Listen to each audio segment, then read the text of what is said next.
Hello, my fellow investors, and welcome back to another dividend update video. We have a lot to talk about in this video, guys. It's going to be crazy. The first thing would be, well, when it comes to the buys and the sells, guys, turns out that I forgot to mention last month, and for the month of September, that I did do a few sells. So we're going to cover that as well. And I also ended up selling one of my companies as well here in the month of October. We're going to cover that. Then when it comes into the options premiums, something major happened. All right, something major happened that if you guys have seen the live streams, then you guys already kind of know what happened, though I am going to go into a lot more detail when we get into that.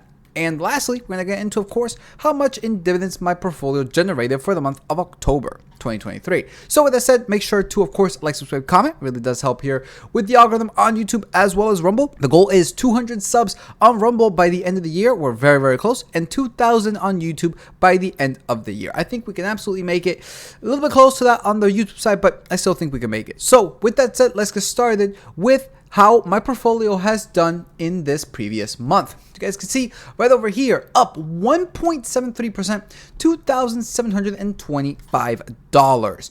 Now, guys, it's the beginning of November. FOMC happened on the 1st. And, well, if you guys saw the live stream, you all know my opinion when it comes to the whole entire FOMC meeting right now, where I believe that the Fed just gave markets the green light to shoot to the moon, or at least up until the end of the year. I don't believe that we're going to see any more massive red days, which you can clearly see this right here, where you have the Dow Jones gaining 0.66, S&P 500 0.94, and the NASDAQ gaining 1.38 just today alone. So I'm recording this, it is Friday. So yeah, I personally don't think that the market will fall a decent amount anymore, maybe up until like the end of the year. So it is what it is. Now, with that said, I did do a lot more buys because, well, if that's the case, guys, if that ends up being the case, that means that all of these great yields that we've been having are soon going to go away. So let's go now into the buys and the sells that I did for the month of September as well as October. So now let's take a look at the history when it comes to my portfolio. This is going back, guys, to the beginning of September.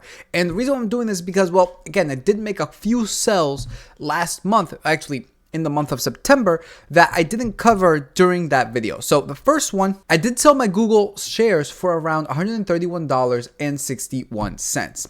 Then on the 25th, guys, I also sold Costco for $556.68. And I also sold my one Visa share for $233.38. Now, all of these I sold, I did sell at a profit. And the reason why I actually decided to sell these, well, for starters, Google was supposed to be selling in the first place, right? I bought that one specifically to sell. However, the other two, Costco and Visa, those paid dividends. So why did I sell those? Well, the reason is because they gained a massive amount, especially for Costco. I only had one share of Costco, guys. That's really it. So I'm like, you know what? I have such an insane amount of gain when it comes to this, at least proportionally. And I'm just like, there really isn't that much dividends that this company's giving me. It's been a while since I found a good entry point for them. May as well just get that profit. And that way I can actually concentrate more on the companies that I do like. Because Costco was just one of those companies that was like a satellite for me. And it wasn't even like a big satellite for me. So same deal with that of Visa. So now let's take a look at the buys that I did for the month of October. Starting off, guys, I bought some Southern Company on the 3rd of October. This was right off the tail of the massive crash that we had in the utility sector. And take a look at this. I decided to buy, guys, around $2,000 or around 32 shares of Southern Company. Look at that price, $62.08. That is a massive, massive yield. This is when I sniped that 4.5% yield on Southern Company. Now, if we take a look up further, really didn't do much of anything else. However, you guys could see right here on the 12th/the 11th, Texas Roadhouse, a buy, 100 shares for $10,500. This was due to the fact that one of the options that I had, a cash secured put for Texas Roadhouse for a strike of $105, executed 8 days early. I kid you not. This literally happened. I'm going to get more into this whole entire story when we get into the options premiums, but that happened. And I'm like, okay, my portfolio decided to just buy $10,500 because the person that bought my put decided to exercise the put early. And that happened. Now, unfortunate for me, I don't have $10,500. I was hoping for that thing to expire worthless. So what I ended up doing was, on that same day, I had to sell all of my Texas Roadhouse shares. You can see right here, 110 shares for $94 just to get back to nearly at the $10,500. I was off maybe by like around $240. So yeah, that was quite an experience. So unfortunately for me, I don't have any more Texas Roadhouse. I was really disappointed by it.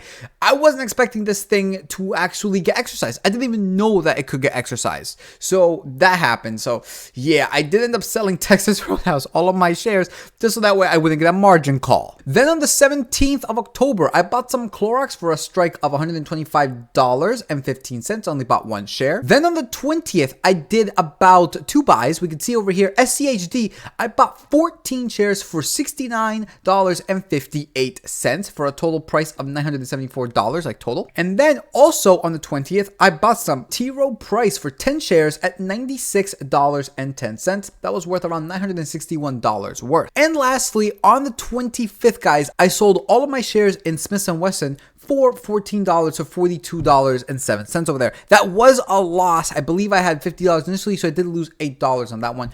But all in all, the biggest one here was definitely that Texas Roadhouse. The reason why I sold this SWBI, same reasons why I sold that of Google, Costco, and even Visa. So now let's jump into the options premiums. And this is where everything just, dear Lord. Now, the first thing we got to start with, guys, is of course the September Texas Roadhouse.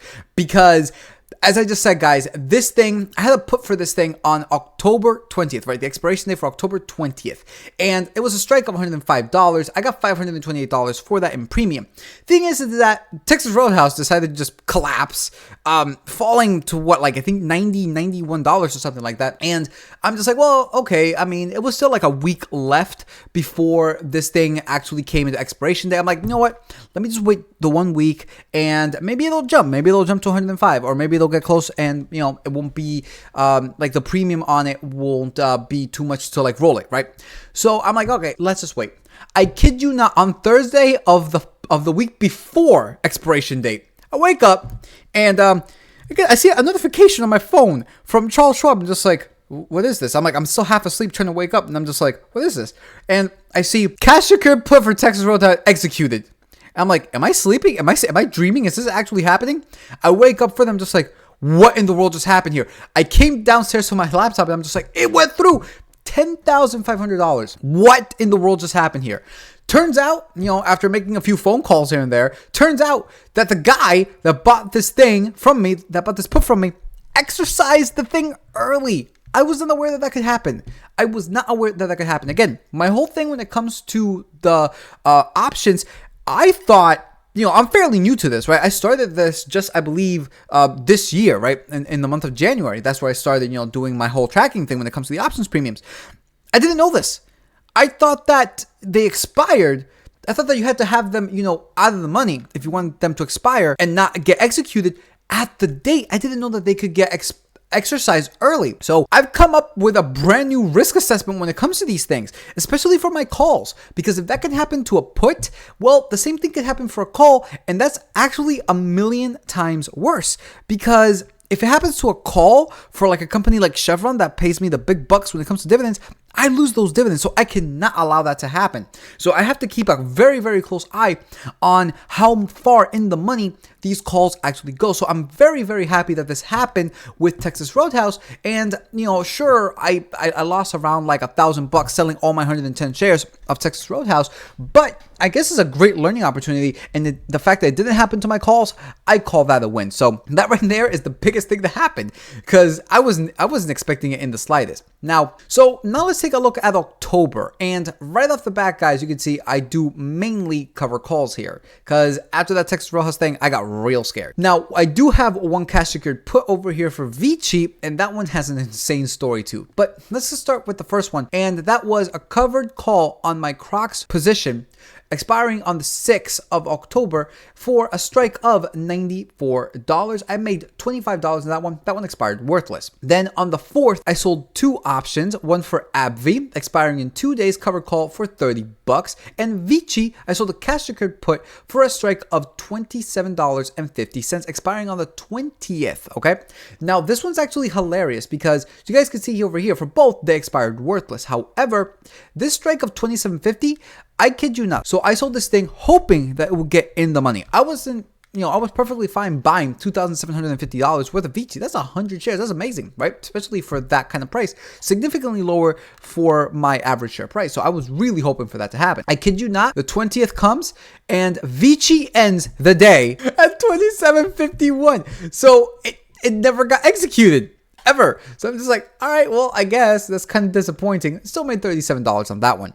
Then on the 9th, I did 2 covered calls, one for Chevron and one for Crocs, both expiring on the 13th. For a strike of $172 for Chevron, $172.50 for Chevron, and $90 for Crocs. Made $34 on that one, $21 for Crocs. Then on the 16th, I sold another Chevron and AbbVie for a strike of $170 for Chevron and $150 for AbbVie, $35 for Chevron, and a $52 for AbbVie. Then on the 19th, I did 1 covered call on Crocs, expiring on the 20th for a strike of $87, made $35 on that one. Then on the 23rd, I did 3, 1 Chevron, 1 Crocs, and 1 AbbVie for a strike of $170 for Chevron, $93 for Crocs, and $155 for AbbVie, made $29, $15, and $25 respectively. All of those ended up, guys, out of the money, expiring worthless. Now, the last one that I did, it was on the 30th, I did a covered call for that of Chevron for a strike of $150, and I believe that this one I bought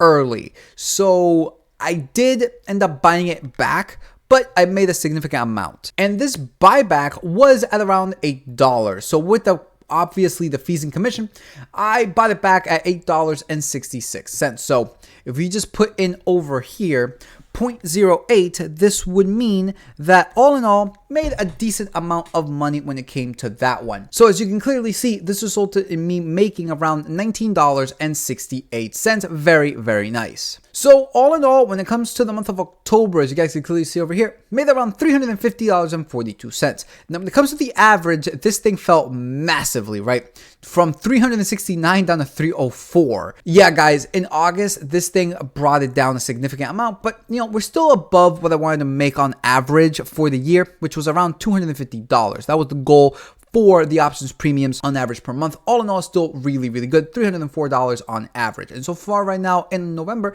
made around $53. Now let's jump into the part that I'm pretty sure everybody wants to see, and that is the dividends. Here it is, guys. For the month of October, the portfolio generated $154.95. Usually the months of January, April, July, and October are usually the lowest ones because, well, most companies don't pay on these months. Most companies pays on the March, June, September, and December months. Still though, we're going to compare this to the last Octobers as well, and we'll see how much this has grown.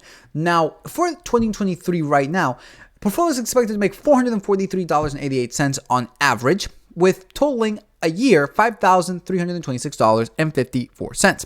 However, this is just for 2023. You really can't change the rest of the months back in like January or February, right? Those are set. However, when it comes to the next 12 months, this is where it gets nice. So you guys can see right over here, on average, monthly, guys, $523.35. That's crazy. This means that on average, per month, the portfolio is generating $523, which translates to $6,280.17 a year, which is insane. Now, for the month of December, take a look at this, guys. The month of December is going to be absolutely bonkers. $988.75. And what's even crazier, look at the month of March 2024, $998.86, essentially $1,000. The fact of the matter is that by the time we reach this, yeah, I would probably have bought a lot more companies, assuming that they are at a bargain, which I doubt, but we'll see. If that's the case, guys, yeah, the portfolio will be generating more than $1,000 in the months of March, June, September, and December. So that's going to be a fun video when that actually happens. If we take a look at now what this means when it comes to an average hourly salary, this means that the portfolio, guys, is generating around $3.02. If the portfolio was a person and was working, it would be generating $3.02 on an average hourly salary. That's crazy. Obviously, the goal would be to get this to around minimum wage and of course higher, but that's absolutely crazy. Now let us compare this October dividends with the past ones. Now, as you guys can see right over here, we're at October and we made $154.95. This is actually down from 2022 where the portfolio generated $189.71. Very, very simple as to why this is occurring. Remember, I used to have a company called Store Capital. That company, Store Capital, was bought out and made private. So I'm no longer getting that dividend when it comes to Store Capital, which is the reason why you see a drop from $189.71 down to $155 essentially, right?